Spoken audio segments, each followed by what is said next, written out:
Hello दोस्त, आप सभी का जियोग्राफी बाय मैंग चैनल में आप सभी का स्वागत है।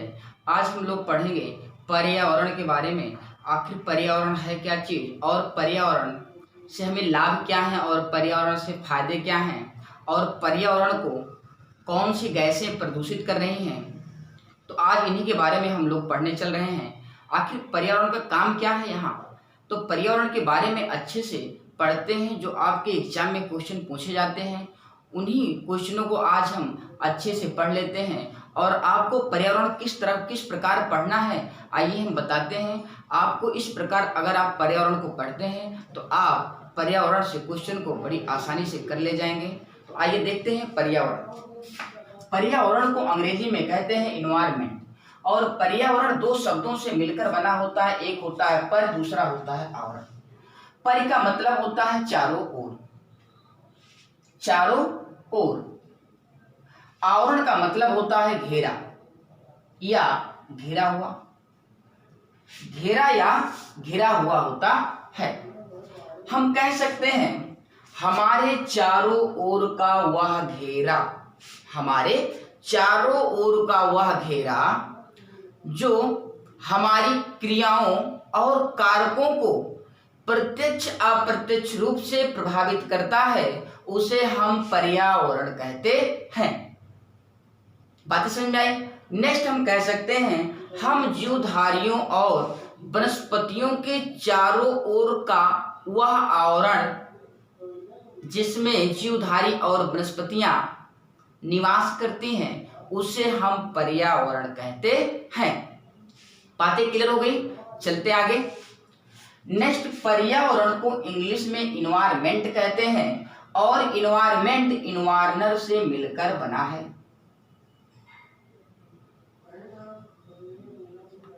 इन्वायरनर से मिलकर बना है। इन्वायरनर का अर्थ होता है आसपास या पड़ोस से कहते हैं। कहने का मतलब हमारे आसपास का वह घेरा जो हमें या हमारी क्रियाओं को प्रत्यक्ष या कारकों को अप्रत्यक्ष रूप से प्रभावित करता है, उसे हम पर्यावरण कहते हैं। बातें समझ में आई? ठीक है, ये आपके एग्जाम में काफी इंपॉर्टेंट है। इन्वायरमेंट इन्वायरनर से मिलकर बना है और इन्वायरनर फ्रेंच भाषा का शब्द है, फ्रेंच भाषा का शब्द है। बातें समझ में आई? ये काफी इंपॉर्टेंट है, यहां से क्वेश्चन पूछे जा चुके हैं, आपको याद भी करना है। नेक्स्ट बात करते हैं कुछ जुड़ी बातें कि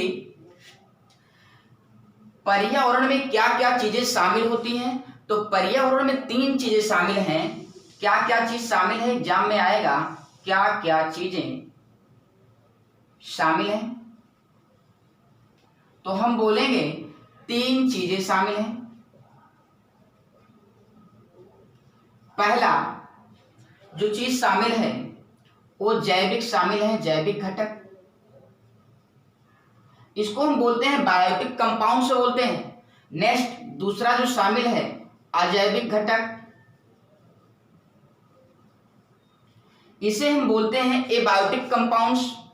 तीसरा वातावरण शामिल है। ये 3 चीजें पर्यावरण में शामिल हैं। आपको बातें समझ में आई? ठीक। नेक्स्ट आप इसको नोट कर लेना, ये काफी इंपॉर्टेंट क्वेश्चन है। आगे चलते हैं।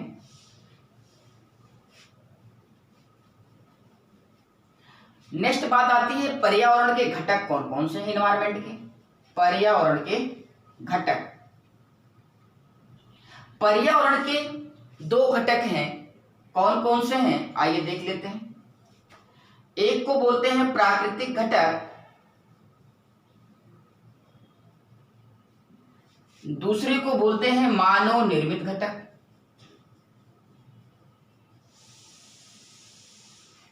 प्राकृतिक घटक भी 2 टाइप्स के होते हैं, नहीं पता तो जान लीजिए। प्राकृतिक घटक भी 2 टाइप्स के होते हैं। एक का नाम है जैविक घटक जिसे बायोटिक कंपाउंड्स बोलते हैं, एक का नाम है अजैविक घटक। आप लिखते जाएंगे, अच्छे से नोट्स को बनाते हुए चलिए, यहां से क्वेश्चन काफी उठते हैं। तो जैविक घटक किसे कहते हैं? जैविक घटक उसे कहते हैं जिनमें जानें होती हैं, जिनमें जीव होते हैं, उन्हें हम जैविक घटक कहते हैं। तो लिख दें, जिनमें जीव होते हैं उनमें जैविक घटक कहते हैं। जैसे पेड़ पौधे, मानव, सूक्ष्म जीव, वायरस, ये सब क्या है? जैविक घटक के अंतर्गत आते हैं। बातें समझ में आई? नेक्स्ट बात करते हैं, जैविक घटक में एक चीजें और इसी के अंतर्गत आती हैं जिसे हम बोलते हैं अपघटक।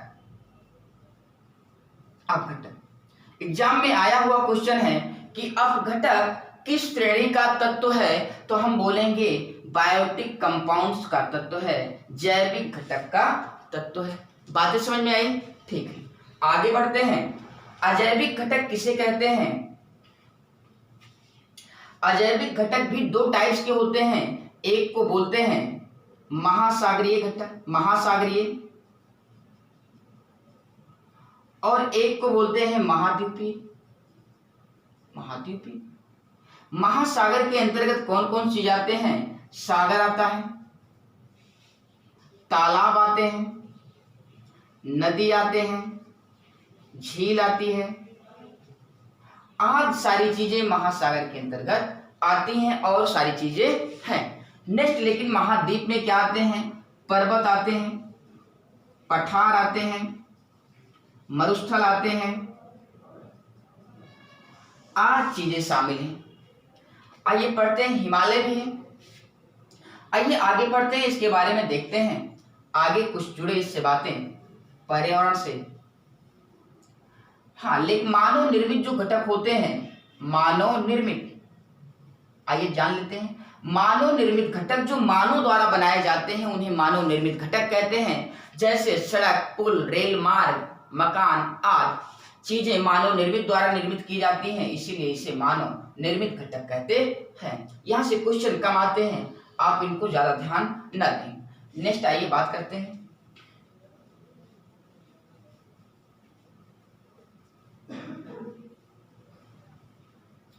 पर्यावरण के क्षेत्र कौन कौन से हैं? पर्यावरण के क्षेत्र, पर्यावरण के प्रमुख 4 क्षेत्र हैं। कौन कौन से? जान लीजिए। एक का नाम है स्थल मंडल, दूसरे का नाम है जलमंडल, तीसरे का नाम है वायुमंडल। बातें समझ में आई? चौथे का नाम है जैवमंडल, जिसे हम बायोस्फीयर बोलते हैं। ठीक भैया, आइए समझते हैं। जो स्थल मंडल है, थोड़ी सी बातें यहां समझ लेते हैं हमें क्या पढ़ने हैं। तो स्थल मंडल जो है ये पृथ्वी, और स्थल मंडल पर क्रस्ट का जो विस्तार है, भूप्रकृति का जो विस्तार है 29.80% है, जिसे हम क्रस्ट का विस्तार कहते हैं। इसको हिंदी में बोलते हैं भूप्रकृति का विस्तार स्थल मंडल पर 29.80% है। बचे कितने? 71.20% जल का विस्तार है। बातें समझ में? ठीक। नेक्स्ट बात करते हैं, जलमंडल किसे कहते हैं? पृथ्वी के चारों तरफ फैले जल को ही जलमंडल कहते हैं। और आप जानते हो कि यहां से कुछ जुड़ी बातों के बारे में पूछ लेते हैं, जान लेते हैं। तो जलमंडल पृथ्वी पर 71% जल पाया जाता है। कितना प्रतिशत पाया जाता है? 71.20% जल का विस्तार है। बात समझ में आई? इनमें से 80% जल, सॉरी 81 या 80 या 81% जल दक्षिणी गोलार्ध में पाया जाता है। और यही कारण है कि दक्षिणी गोलार्ध को हम जलीय गोलार्ध कहते हैं। समझ लीजिए फिगर, ये इंडिया है, बीच से विषुवत रेखा जा रही है, और इसे दक्षिण वाले भाग को दक्षिणी गोलार्ध कहते हैं। इसी दक्षिणी गोलार्ध में पूरे जल का 81% जल केवल दक्षिणी गोलार्ध में ही पाया जाता है, इसीलिए दक्षिणी गोलार्ध को हम जलीय गोलार्ध के नाम से भी जानते हैं। नेक्स्ट आइए बात करते हैं जलमंडल के बारे में और कुछ। जो 71.20% जो जल पाया जा रहा है, इसमें से 97.5% जल लवणीय है। कैसा जल है? लवणीय जल है। लेकिन बचा कितना? तो 100 में से 97 अगर घट गया तो बचा 2.5% जल। जो 2.5% जल है ये पीने योग्य जल है। ये सारे क्वेश्चन इंपॉर्टेंट है। पीने योग्य जल है पृथ्वी पर। और ये जो पीने योग्य जल जो 2.5% है, इनमें से 1% जल तालाब, नदी, पृथ्वी के नीचे से प्राप्त किए जाते हैं, जिन्हें हम दैनिक जीवन में उपयोग करते हैं। बचा कितना? बचा 1.5% जल जो है ये बर्फ के रूप में स्टोरेज है, संरक्षित पड़ा हुआ है। एक बड़ा बर्फ के रूप में संरक्षित पड़ा हुआ है पीने का 1.5% जल। तो कहने का मतलब अभी हम 1% जल का ही उपयोग करते हैं। आप समझ गए होंगे 1% जल कितना होता है। आइए देखते हैं, नेक्स्ट बात करते हैं। यहां से जुड़ी कुछ और बातों के बारे में जान लेते हैं। आप इसको अच्छे से नोट डाउन कर लें, जिससे आपको किसी प्रकार की दिक्कतें आगे चलकर न आए। वायुमंडल किसे कहते हैं? वायुमंडल किसे कहते हैं आइए समझ लेते हैं। ये पृथ्वी है और पृथ्वी के चारों तरफ फैले विभिन्न गैसों के आवरण को वायुमंडल कहते हैं। क्या बोलते हैं? वायुमंडल। इसे इंग्लिश में बोलते हैं एटमॉस्फेयर बोलते हैं। बातें समझ में आई? और आप जानते हैं वायुमंडल में 3 चीजें पाई जाती हैं। एक का नाम है गैसें पाई जाती हैं, दूसरी जलवाष्प पाई जाती है, तीसरी धूल के कण पाए जाते हैं। बात समझ में आई? वायुमंडल में यही 3 चीज पाई जाती है। एग्जाम में कई बार पूछा गया है कि वायुमंडल में कितनी चीजें पाई जाती हैं, तो आपको बोलना है 3 चीजें पाई जाती, ना कि 2 चीजें पाई जाती हैं। धूल के कण भी पाए जाते हैं, जलवाष्प भी पाई जाती है और गैसें भी पाई जाती हैं। बातें समझ में आई? आपको इससे अनुभव लगा सकते हैं। वायुमंडल में रहकर कभी आपको ठंडी लगती है तो आपको पता लग जाता है कि हमारा वायुमंडल में जलवाष्प की मात्रा अधिक है, ठीक है। और गैसें पाई जाती हैं जिससे हम जी रहे हैं। ऑक्सीजन की मात्रा, कार्बन डाइऑक्साइड की मात्रा, आर्गन की मात्रा, नाइट्रोजन की मात्रा पाई जाती है, आपको पता है। नेक्स्ट, इसमें धूल के कण भी पाए जाते हैं। आप चलते हो, आपकी आंखों में आके पड़ जाता है, तो आपको वाकई में पता हो गया होगा कि वायुमंडल में धूल के कण भी पाए जाते हैं। नेक्स्ट आइए बात करते हैं, ये जो वायु है, वायु गैसों का मिश्रण है। वायु गैसों का मिश्रण है, आया हुआ क्वेश्चन है तो आप बोलेंगे वायु गैसों का मिश्रण है। वायुमंडल में प्रमुख 4 गैसें पाई जाती हैं। आइए देख लेते हैं। प्रमुख 4 गैसें पाई जाती हैं। पहले का नाम है नाइट्रोजन। नाइट्रोजन का जो प्रतिशत पाया जाता है वायुमंडल में वो 78.08% पाया जाता है। इसको अप्रॉक्स में लिखते हैं 78%। नेक्स्ट आइए देखते हैं, ऑक्सीजन इसकी बात पाया जाता है। ऑक्सीजन जो पाया जाता है वो 20.93% पाया जाता है। इसे में अप्रॉक्स में लिखते हैं 21%। बातें समझ में आई? सबसे अधिक मात्रा में पाई जाने वाली गैस कौन सी है वायुमंडल में? नाइट्रोजन। दूसरी सबसे अधिक मात्रा में पाई जाने वाली गैस कौन सी है? तो ऑक्सीजन। तीसरी की बात करें तो आर्गन गैस पाई जाती है। आर्गन गैस की मात्रा वायुमंडल में, इसको 2 को आप काट दीजिए, बचता कितना है? 0.93% पाई जाती है।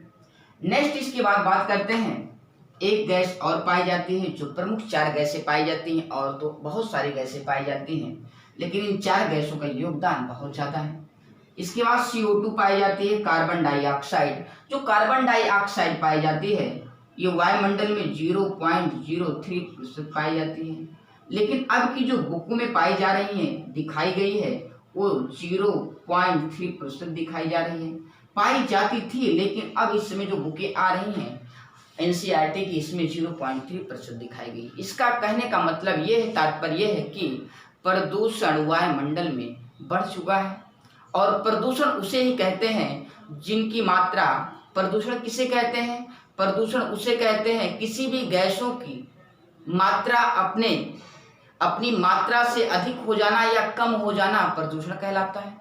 किसी भी गैसों की अपनी निश्चित मात्रा से अधिक होना या कम होना प्रदूषण कहलाता है।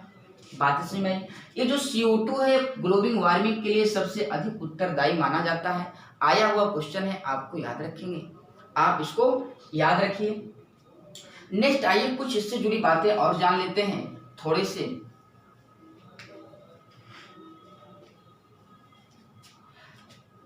इसको आप डायरेक्ट याद रख लीजिए, पर्यावरण संरक्षण।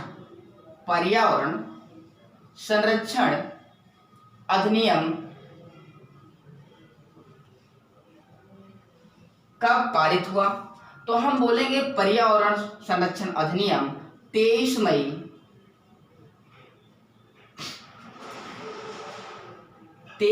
1985 को पारित हुआ। कब? 23 मई 1986 ईस्वी को पारित हुआ। और इसे जो लागू किया गया वो 19 नवंबर 1986 को इसे लागू किया गया। बातें समझ में आई? ठीक है, आइए बात करते हैं पर्यावरण संरक्षण में 11 धाराएं इंक्लूड हैं। अगर आप इसके बचाव की रक्षा नहीं करते हैं तो आपके ऊपर जुर्माना, आर्थिक और शारीरिक जुर्माना, दंडिक जुर्माना लगाए जा सकते हैं। मैंने बोला इसमें 11 धाराएं शामिल हैं। नेक्स्ट आइए बात और कुछ कर लेते हैं। 5 जून को पर्यावरण दिवस मनाया जाता है। 5 जून को पर्यावरण दिवस मनाया जाता है। और जो पर्यावरण दिवस मनाया गया सर्वप्रथम संयुक्त राष्ट्र संघ द्वारा बनाया गया।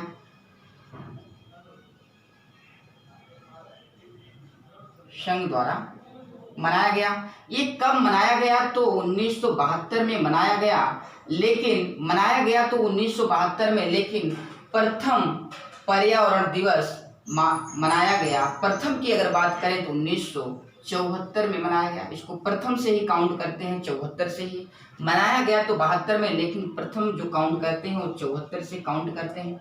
आप इसको याद रखिएगा, आपके लिए काफ़ी इंपॉर्टेंट क्वेश्चन है और आपको जानना भी जरूरी है। इन क्वेश्चनों को अच्छे से समझिए। आज के लिए बस इतना ही। थैंक यू, धन्यवाद। नेक्स्ट